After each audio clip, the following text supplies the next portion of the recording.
participou, né, da cooperação internacional da PGR na Lava Jato. A gente está conectado ao Vladimir Aras, procurador da República, né, que sabe muito sobre o assunto, vai falar bastante com a gente sobre as leis, né, do tipo Magnitsky, já escreveu artigos sobre isso. Eu queria começar contigo, Aras, sobre o ponto de que nos outros casos que a gente viu, dessas 650 pessoas mundo afora que foram atingidas pela lei Magnitsky, tinha uma questão muito forte em relação à corrupção.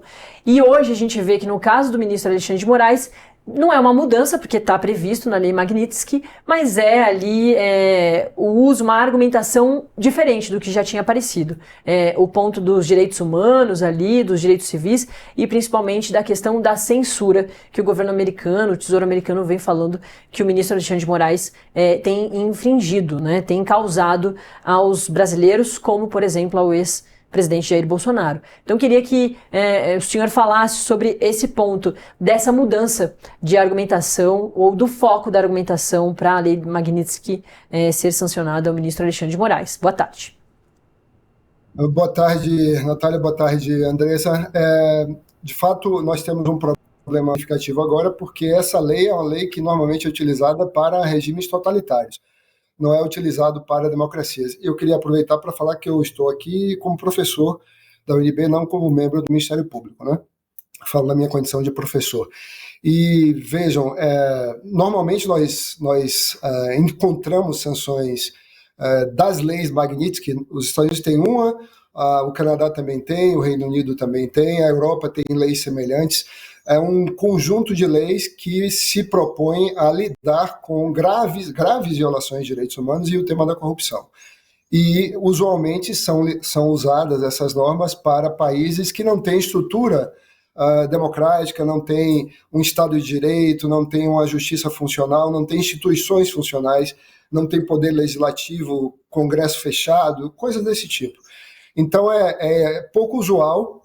É incomum, realmente, bastante estranho que nós vejamos uma sanção como essa ser aplicada contra o Brasil, porque pode haver críticas à conduta do ministro Alexandre de Moraes, como há críticas às condutas dele, mas essas críticas têm que ser resolvidas e podem ser resolvidas dentro do sistema de justiça brasileiro e dentro do sistema de accountability do Estado brasileiro, que tem no Senado o órgão responsável por checar violações de direitos humanos cometidos por autoridades brasileiras.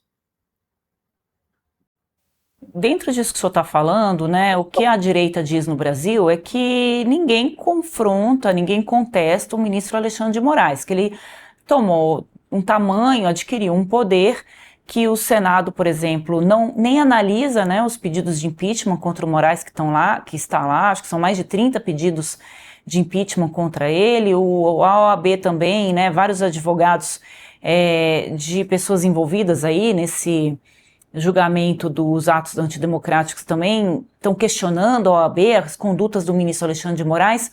Então, nesse sentido, é que eles dizem que precisaria ter de uma influência externa para tentar parar o ministro Alexandre de Moraes, digamos assim. Eu estou falando aqui nas palavras deles. O senhor está colocando que, né, não cabe essa interferência. Diante desse quadro, como que o senhor analisa essa ponderação que a direita faz?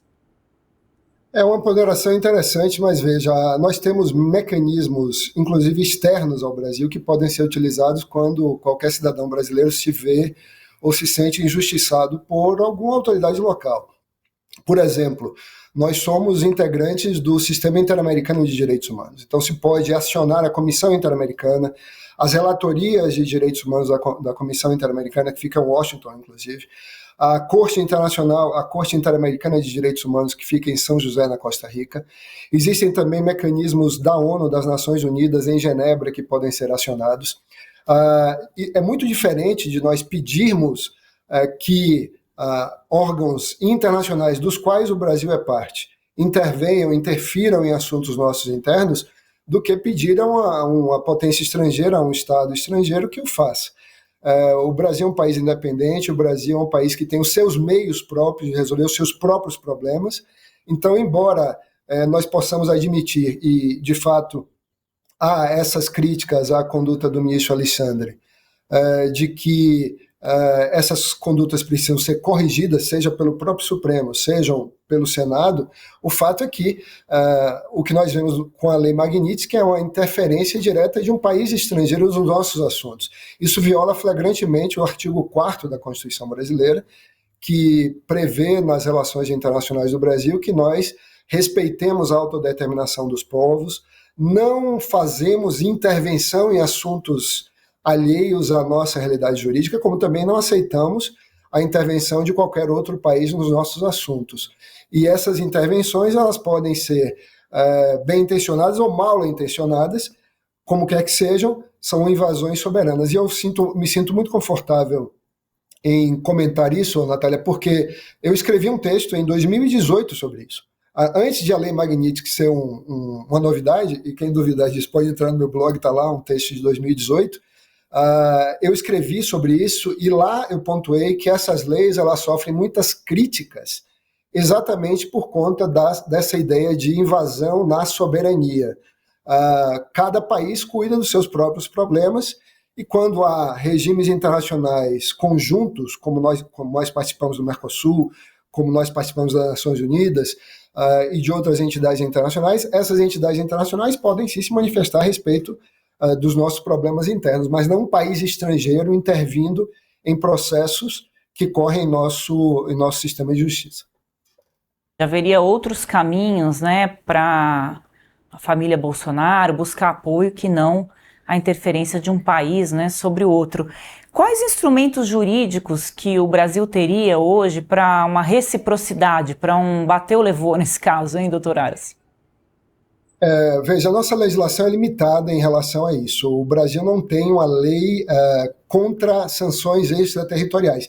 Existem países que têm. A União Europeia, por exemplo, a sua pergunta é muito boa por isso, permite ilustrar aqui o que a União Europeia fez em 1996, em razão de sanções americanas impostas a países que são ditaduras, como o Irã, por exemplo. O Irã é notoriamente uma ditadura, uma teocracia, e naquele contexto, nos anos 90, e Cuba também, houve uma série de sanções impostas pelos Estados Unidos a Cuba e ao Irã. E a União Europeia reagiu com contramedidas. O que é que aconteceu lá? Foi aprovada uma lei, a chamada Blocking Statute, uma lei extraterritorial europeia, para evitar que sanções extraterritoriais norte-americanas tenham validade e sejam eficazes no espaço dos 27 países da União Europeia. Então o Brasil poderia ter uma lei como essa. O Brasil poderia ter não temos, mas poderíamos ter. Na limitação atual do nosso ordenamento jurídico, o que é possível fazer? Uma medida migratória, medidas migratórias correspondentes para autoridades americanas. Não sei se isso vai ser feito, nem se é efetivo, se realmente é importante. O que se pode, de fato, concretizar é uma legislação desse tipo mais amplo, que impeça os efeitos comerciais, especialmente os efeitos financeiros, no território brasileiro para proteger a jurisdição brasileira. E não se trata aqui de proteger o ministro Alexandre de Moraes, porque isso pode acontecer com qualquer pessoa. Imaginem a China fazendo uma medida como essa. A China pode fazer uma medida como essa, e os Estados Unidos podem fazer, a China também pode. Se a China pode, os Estados Unidos podem, por que não a Argentina? Por que não o Uruguai? Por que não qualquer outro país do planeta adotar medidas semelhantes em relação ao Brasil, né? Então ficaríamos num conflito eterno com parceiros econômicos importantes e países com os quais nós temos uma sólida relação, como os Estados Unidos, né? Então uma medida dessa natureza legislativa seria útil. Não sei se o Congresso aprovaria uma sanção. Poderia ser via essa. Medida provisória, por exemplo, doutor, essa legislação, né? Só para a gente voltar aqui, que impediria os efeitos dessa lei no Brasil. Isso, é possível sim, porque assim, se a memória não me trai, essa matéria não está vedada para medida provisória. Eu teria que conferir, mas... Tudo eles fazem por medida provisória, então não tem problema essa também. Não é matéria penal, não é matéria processual penal, então eu creio que sim, seria possível por medida provisória. Mas, mesmo que não seja, uma lei resolveria. E o outro caminho, Letícia, é o seguinte: nós poderíamos fazer uma... Andressa, desculpa. Nós poderíamos fazer uma medida defensiva. No caso do Brasil, digo nós, o Brasil pode contratar um advogado para o ministro Alexandre de Moraes nos Estados Unidos. Esse advogado, usando a legislação americana, pode defendê-lo perante a OFAC, a organização que consolida essas listas, né, que integra o Departamento do Tesouro dos Estados Unidos, e eventualmente propor uma ação civil lá nos Estados Unidos mesmo, para que o Judiciário, a Justiça Federal norte-americana, mande cancelar eventualmente essas medidas. Esses caminhos são bastante difíceis, eles não são muito promissores. Mas como os Estados Unidos são também uma democracia, obviamente os atos presidenciais, os atos do Poder Executivo também estão sujeitos à revisão pelo Poder Judiciário, embora essa revisão possa ser um tanto quanto limitada no contexto norte-americano. Uma democracia meio torta aí, meio esquisita, mas uma democracia, né, doutor Aras? O Trump está tentando fazer algo diferente ali com o regime democrático. A gente até entrevistou, né, hoje aqui no programa, o embaixador do Brasil em Washington, o ex-embaixador do Brasil em Washington, e ele disse muito isso, né, que o Trump já está corroendo, né, todas as instituições ali, inclusive o Supremo Tribunal Federal, nos Estados Unidos, a Suprema Corte é muito vinculada ao Trump e faz ali, né, um jogo casado ali com ele. Então a questão democrática ali no país está um pouco complicada. Com relação à sanção ao Moraes, claro, a gente falou aqui o programa todo praticamente das questões econômicas, né, que o ministro pode ter algum tipo de problema ali, né, esse sufocamento ali financeiro, até porque, né, as empresas norte-americanas estão praticamente em tudo, mas o que eu queria tratar com o senhor é mais dessas implicações políticas, assim, o que significa para o judiciário brasileiro ter um ministro do Supremo, né, enquadrado nessa, eu tô brincando aqui que é nessa ficha do SPC aí do Trump. Veja, até ontem o Brasil tinha 22 pessoas ou entidades vinculadas a essas listas americanas, né? O regime que eu chamo aqui de Magnitsky, esse regime Magnitsky é um apenas desses vários modelos sancionatórios dos Estados Unidos, específico para direitos humanos e corrupção, mas existem outros tantos modelos sancionatórios nos Estados Unidos, e você se busca lá essa lista, os nomes que aparecem são normalmente de pessoas ligadas a organizações terroristas e o crime organizado. Por exemplo, o PCC é um dos listados, um dos entes, né, criminosos listados nos regimes norte-americanos. Para o judiciário brasileiro, eu acho que não significa muito, porque como é uma medida unilateral que não passa por um crivo de uma autoridade independente, é uma decisão política do governo dos Estados Unidos, não é um impacto reputacional para o Poder Judiciário brasileiro. Há sim um desconforto nas relações jurídicas entre o Brasil e os Estados Unidos, nas relações diplomáticas. Aliás, é importante lembrar que, se a gente olha para a história, século XIX, o Brasil, em certo momento no século XIX, teve um confronto diplomático bastante intenso com o Reino Unido, que era a potência de então, né? Meados do século XIX, o Reino Unido era uma das maiores potências ainda do mundo, e o Brasil teve um forte embate diplomático com aquele país, e isso, no final das contas, se resolveu. Foi durante o governo imperial ainda, do Brasil imperial. Isso se resolveu com o tempo. E é o que nós vamos ver agora também acontecer, né? Essas coisas vão se amoldar com o tempo, passam os governos do Brasil, passa o governo dos Estados Unidos, e as coisas voltarão a ser como eram antes, como foram sempre ao longo desses 200 anos. E para o judiciário, na sua pergunta, eu acho que o prejuízo é mais mesmo pessoal para o ministro Alexandre, porque fica com algumas limitações significativas nas suas relações com empresas americanas ou com empresas que operem nos Estados Unidos. Doutor, quanto tempo que dura isso? Assim, agora é ad eterno?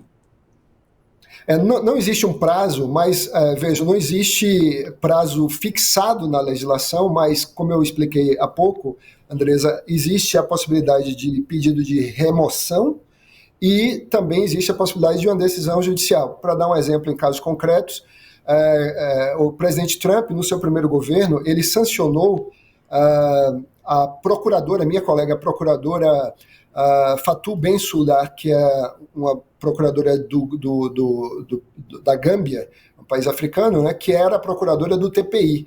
Ela foi incluída na lista, numa lista específica para o TPI, foi sancionada sanções semelhantes a essas agora impostas ao ministro Alexandre, e o governo Biden a retirou da lista. Então isso pode acontecer ou mesmo agora no governo Trump, o que talvez não se dê, mas eventualmente no futuro governo norte-americano, a própria Casa Branca faça essa retirada, porque essa sanção ela não é definitivamente uma sanção de natureza perpétua. Tá certo. É isso, muito obrigada, viu, Vladimir Aras, procurador da República, que entende muito sobre a Lei Magnitsky e nos ajudou a entender parte aí do que deve acontecer nesses próximos dias. Muito obrigada, viu? A gente certamente vai voltar a procurar o senhor. Ok, obrigado, um abraço. E a gente tem mais entrevista, né?